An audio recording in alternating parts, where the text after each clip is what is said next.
Hello price Lord, எல்லாம் நல்லா இருக்கீங்களா? God bless you.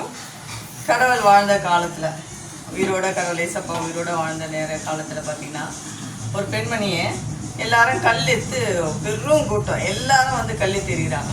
எரியும் போது கடவுள் கேட்குறாரு, ஏன் அவளை அடிக்கிறீங்க? இல்லை, அவர் விபச்சாரம் செய்தான், அவளை தேடி நிறைய ஆண்கள் வராங்க.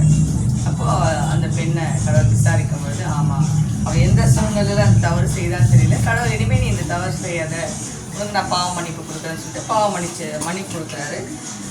மன்னிப்பு கொடுத்துட்டு இவளை கல் எரிஞ்சாங்க பார்த்தீங்களா? அப்போ பெரிய கூட்டம் எல்லாரும் சேர்ந்து ஒருத்தரை வந்து கல் எறிகிறாங்க. அவங்களுடைய கல் எறிஞ்சவங்களுடைய தவறில் கடவுள் என்ன பண்ணாரா, கீழே எழுதி காமிச்சாராம், நீ இந்த தவறு செஞ்சுருக்க. என்ன எழுதி காமிச்சாருன்னா, சொந்த தாயோட உறவு வைத்திருக்கிற, நீ பெற்ற தாயோட நீ என்ன பண்ணியிருக்க, உறவு கொள்ளுகிற. அதே மாதிரி உன்னுடைய தங்கச்சியோட நீ என்ன பண்ணியிருக்க, இந்த தங்கச்சி தவறான முறையில் நீ என்ன பண்ணியிருக்க, அவளை நடத்திருக்க. சொந்த கூட பிறந்த அண்ணனோட தவறான வழியில் நடந்திருக்க, நீ இந்த பாவம். அப்போது விபச்சாரத்தை குறித்து அவள் விபச்சாரின்னு சொல்லிட்டு அவளை நிர்ணயிச்சவங்க எல்லாருமே என்ன தவறு செஞ்சுருக்காங்கன்னா, உள்ளுக்குள்ளவே நிறைய தவறுகள், அவங்களும் ஒரு விதமான வேசித்தனம் உறவுகளுக்குள்ளவே மாற்றி மாற்றி செஞ்சுருக்காங்க. அப்போ கடவுள் இதை சுற்றி காமிச்சது, எல்லாரும் அதை பார்த்துட்டு பின்னாடி போயிட்டாங்க. இந்த கதையை எதுக்காக சொல்கிறேன் அப்படின்னா, நம்ம நிறைய தவறு செய்கிறோம், பர்ஃபெக்ட் கிடையாது. பர்ஃபெக்டாக இருந்தால் மட்டும் எல்லார் மேலேயும் நம்ம என்ன பண்ணலாம், ஒருத்தர் மேலே கல் எறிஞ்சு எரியலாம். பர்ஃபெக்டே இல்லையே, நமக்குள்ளே 1000 தவறு வச்சுக்கிட்டு நம்ம மற்றவங்களை வந்து குறை சொல்லிக்கிட்டு, மற்றவங்களை வந்து தீட்டுப்படுத்திக்கிட்டு, மற்றவங்களை வந்து இவங்க இப்படி தான் அப்படி தான் அவங்களுடைய இதயத்தை காயப்படுத்திக்கிட்டு, கூட்டம் கூடி பொருளை பேசி அடுத்தவங்களை வந்து கூட்டம் சேர்த்து பொய்யான வதந்திகளை பேசி பேசி பேசி உட்காந்து டீ போட்டு காஃபி போட்டு கறியாக்கி மீனாக்கி சாப்பிட்டு பொருளை பேசுகிற மக்களுக்கு இந்த வீடியோ. நம்ம ஒருத்தவங்க மேலே கல் எறிகிறோன்னா ஃபஸ்ட்டு நம்ம பார்க்கணும், நம்ம மேலே நம்ம என்ன செஞ்சுருக்கோம். சரியா? இது வந்து நான் மற்றவர்களுக்கு தெரியுமா தெரியாதா கிடையாது, பட் கடவுளுடைய பார்வையில் நீங்கள் தப்பவே மாட்டீங்க.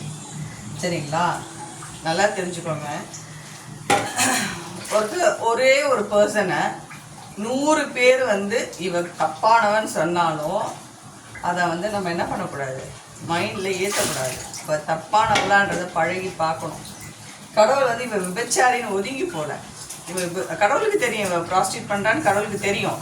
அவன் விபச்சாரின்னு கடவுள் விலகி போகல, கிட்ட போய் பாவ மன்னிப்பு கொடுத்தாரு. ஆனால் நம்ம என்ன பண்ணுவோம், ஐயோ நமக்கு எதுக்கு, நம்மளே அப்படி நினச்சிப்பாங்க, அப்படி கிடையாது. கடவுளுடைய பிள்ளைங்க அவள் தவறு செய்கிறான்னு தெரிஞ்சாலும் அப்படியே விட்டுறக்கூடாது. ஆண்டுடைய வார்த்தை ஏதாவது சொல்லி அவள் இதயத்தை நம்ம பேசும்பொழுது கடவுள் அவளுடைய இதயத்தை மாற்றிக்கலாம்.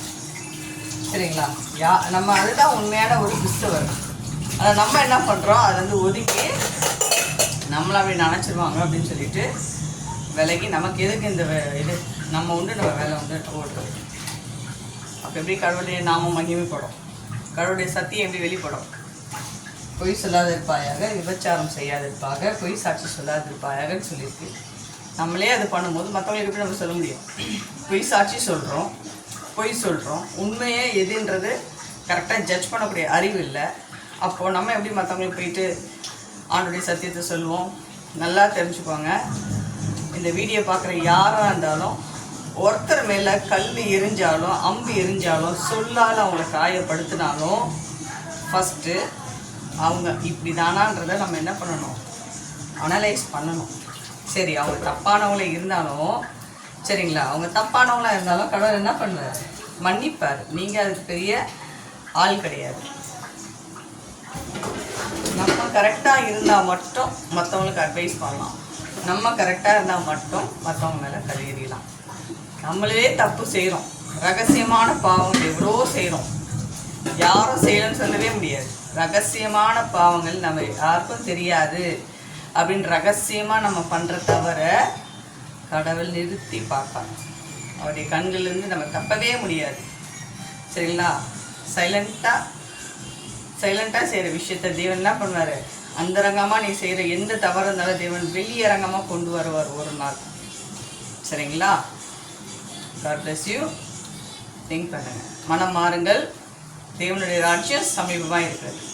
அம்மாக்காக, அப்பாக்காக, ஒய்ஃபுக்காக, பிள்ளைக்காக, யாருக்காகவும் தவறுக்கு போய் என்ன பண்ண விட தவறு செஞ்சால் அம்மாவாக இருந்தாலும் அப்பாவாக இருந்தாலும் அண்ணனாக இருந்தாலும் தம்பியாக இருந்தாலும் அக்காவாக இருந்தாலும் தங்கச்சியாக இருந்தாலும் ஏன் மனைவியாக இருந்தாலும் தப்புனா தப்பு தான்.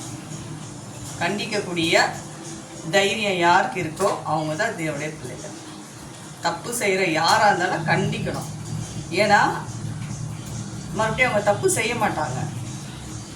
ஆனால் அவங்க சொல்கிற தவறான பொய் ஸ்டேட்மெண்ட்டுக்கு நம்ம என்ன பண்ணுறோம், துணை போயிட்டு நம்ம வந்து அவங்கள காப்பாற்றணும்னு நினச்சி அவங்கள என்ன பண்ணுறோம், நரகத்தோட வாசலில் நம்ம நிற்க வைக்கிறோம். அதுக்கு நம்ம ஆளாக இருக்கக்கூடாது. சரியா? God bless you. மனமாறுங்கள்.